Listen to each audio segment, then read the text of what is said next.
আল্লাহ ছাড়া কোনো ইলাহ যদি কেউ দাবি করে সব নিষিদ্ধ, এই বিশ্বাস নিয়ে কবরে যাওয়া।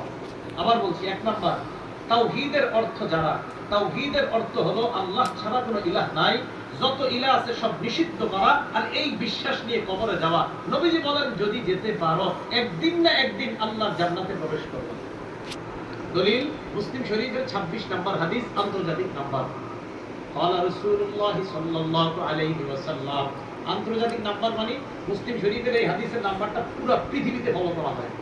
قال رسول الله صلى الله عليه وسلم, নবীজি বলেন মান মাতা ওয়া হুয়া ইয়ালামু লা আন্নাহু লা ইলাহা ইল্লাল্লাহ, যে ব্যক্তি মারা যাবে, আমি মারা গেলাম, উনি মারা গেল, উনি মারা গেলেন, আপনাদের কেউ মারা যায়, এই বিশ্বাস নিয়ে মারা যায় আল্লাহ ছাড়া কোনো ইলাহ নাই।